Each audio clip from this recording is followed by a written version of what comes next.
సాహితీ మిత్రులందరకు ఉదయబాబు మాస్టర్ కథలు ఛానల్ శుభస్వాగతం పలుకుతోంది. సీనియర్ కథ రచయిత శ్రీ కొత్తపల్లి ఉదయబాబు రచించిన మనసు చేసిన న్యాయం అనే నవలపై అటు కన్నతల్లి, ఇటు వేదన, మరొక వైపు అత్తింటి తపన, ఈ మూడింటి మధ్య విధి ఆడిన నాటకం అనేటువంటి మొకటంతో సీనియర్ కథ రచయిత మరియు విశ్లేషకులు శ్రీ కూర చిదంబరం గారి సమీక్షను ఇప్పుడు విందాం. మనసు చేసిన న్యాయం నవలపై సమీక్ష. ఈ నవల రచయిత శ్రీ కొత్తపల్లి ఉదయబాబు గారు వృత్తిరీత్యా అధ్యాపకులు. వృత్తిపరంగా రిసోర్స్ పర్సన్గా మరియు ఉత్తమ ఉపాధ్యాయులుగా ప్రశంసలు అందుకున్న ప్రధానోపాధ్యాయులు. ప్రవృత్తిపరంగా వీరు స్పృశించని సాహితీ ప్రక్రియ లేదు అనడం అతిశయోక్తి కాదు. 6 కథా సంపుటలు వెలికి తీసుకువచ్చారు. నవలలు, రంగస్థల నాటికలు, రేడియో నాటికలు, తన ప్రతిభను ఇరు తెలుగు రాష్ట్రాలకు చవి చూపించారు. సమాజ సేవ, సాహిత్య సేవ 2 కన్నులుగా చేసుకున్నారు. ప్రస్తుత నవల మనసు చేసిన న్యాయం ప్రతిలిపి అను అంతర్జాల సంస్థ వారు నిర్వహించిన పోటీల్లో బహుమతి పొందింది. ధారావాహికగా ప్రసారం కాబడి ప్రేక్షకులకు ప్రీతి పాత్రమైంది. అందరూ రచయితల్లా కాకుండా భిన్నంగా నడిచి ఆకట్టుకోవడం ఉదయబాబు గారి ప్రత్యేకత. ప్రథమ పురుషతో సాగి ఈ నవల ఆద్యంతమో ఊహించని మలుపులు తిరుగుతూ లోకరీతికి భిన్నంగా సాగుతుంది. నవలలోని కథానాయకుడు వైభవ్. మధ్యతరగతి కుటుంబం వాళ్ళది. కలిమి ఉన్నట్టు కాదు, అలాని లేనట్టు కాదు. ఉన్నంతలో గుట్టుగా సంసారం సాగిస్తూ పరువుకు ప్రాణమిచ్చే కుటుంబం. తల్లి, తండ్రి, ఒక అన్న స్వశక్తితో పైకి రావాలని ప్రయత్నించేవాళ్ళు. సామాన్యంగా భర్త తరపువారు భార్యను, భార్య తరపు వారిని ఇబ్బందులు పెట్టడం మన సమాజంలో చూస్తూ ఉంటాం. కానీ ఉదయబాబు నవలలో కథానాయకుడు అంటే వైభవ్ యొక్క వదిన కుటుంబం నుండి, ముఖ్యంగా అత్తగారి నుండి సమస్యలు ఎదురవుతాయి.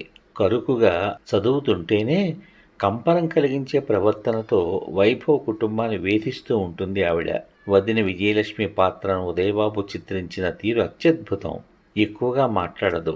తన తల్లి, భర్త, కుటుంబం మధ్య చోటు చేసుకునే అవాంఛనీయ సంఘటనలన్నింటికీ ఆమె కారకురాలు.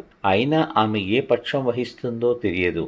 సాత్వికులైన అత్త కుటుంబంలో ఉన్నంత మేర వాళ్ల పక్షమే ఉన్నట్లు తల్లి దగ్గరకు వెళ్ళగానే అంతా తారుమారై తల్లివైపు మొగ్గుతుంది. ఈ సందర్భంలో ఉదయబాబు ఆమెను, ఆమె తల్లిగారిని, ఇటు భర్త కుటుంబాన్ని, వాళ్ళ మానసిక స్థితిని అక్షరీకరించిన తీరు పాఠకుడి మనస్సును హత్తుకుంటుంది. ఒక సందర్భంలో అంతా సమసిపోయిందని, శుభం కార్డు పడుతుందని పాఠకుడు అనుకుంటాడు.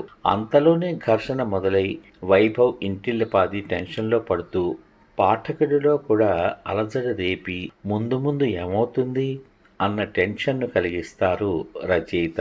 మబ్బులు వీడినట్టే అనిపించడం, మళ్ళీ ముసురుకోవడంతో టెంపో బాగా పోషింపబడింది. అత్తగారింటి సాత్వికత, తల్లి తామస గుణం వల్ల విజయలక్ష్మి ఏం కోల్పోతున్నదో మరికొంత వివరంగా ఉదయబాబు గారు చెబితే ఇంకా బాగుండేదేమో. విజయలక్ష్మి కాపురానికి ఫలితంగా సాత్విక జన్మిస్తుంది. సాత్వికను వైభవ్ పెంచిన తీరు, సాత్విక మనోభావాలు చాలా ఉదాత్తంగా వర్ణించబడ్డాయి. చివరకు సాత్విక పెరిగి పెద్దదై ఉద్యోగం సంపాదించుకుని అమ్మా నాన్నల మధ్య సంధానకర్తగా నిలవడంతో నవల ముగుస్తుంది. సాత్విక తన అమ్మా నాన్నలతో ప్రయాణం చేస్తున్న రైలు తూర్పు దిక్కుగా అంటే అన్యాపదేశంగా సూర్యోదయం వైపు సాగిపోతోంది అని చెబుతూ నవల ముగుస్తుంది. నవల సాగుతున్నంతసేపు రచయిత ఎన్నో మంచి వాక్యాల్ని, వర్ణనలని మనకి చెబుతారు. ఒక సాంప్రదాయకమైన పెద్దరికం ఇచ్చినప్పుడు దాన్ని స్వీకరించడంలో కూడా ఆనందం ఉంటుంది అంటారు 15వ పేజీలో. పెద్దలు దెబ్బలాడుకుంటుంటే భవిష్యత్తు లేని వాళ్ళు పిల్లలే అవుతారు అంటారు 87వ పేజీలో. అనుమానాలతో, అపార్థాలతో మనసులు కలుషితమైతే ఆ పుట్టే పిల్లలు అలాంటి లక్షణాలతోటే పుడతారేమో అని 95వ పేజీలో చెప్పారు.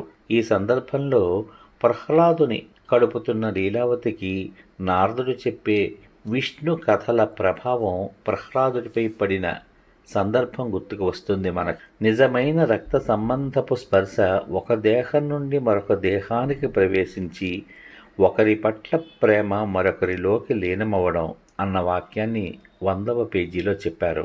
ఇది చదువుతుంటే దుష్యంత మహారాజు కొలువులో శకుంతల తన కుమారుణ్ణి చూపుతూ, ఈ విపరీత ప్రతిభావాలేమిటి ఉర్వీనాథ, ఈ పుత్రగాత్ర పరిష్వంగ సుఖము చేసుకొనుము అని అంటున్న సన్నివేశం మనకి గుర్తుకొస్తుంది. ఒక మంచి నవలను చదివామన్న సంతృప్తి పాఠకులకు తప్పకుండా కలిగిస్తుంది.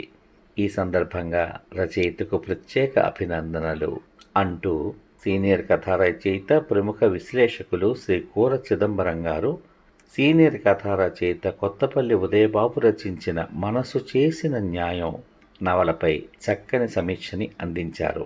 ఈ సందర్భంగా వారికి రచయిత హృదయపూర్వక ధన్యవాదాలను తెలియజేసుకుంటున్నారు.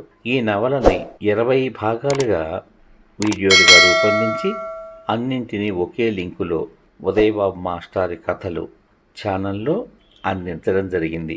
ఈ నవలని తప్పనిసరిగా మీరు కూడా విని మీ అమూల్యమైన అభిప్రాయాల్ని తెలియజేస్తారు కదూ. శుభమస్తు. స్వస్తి.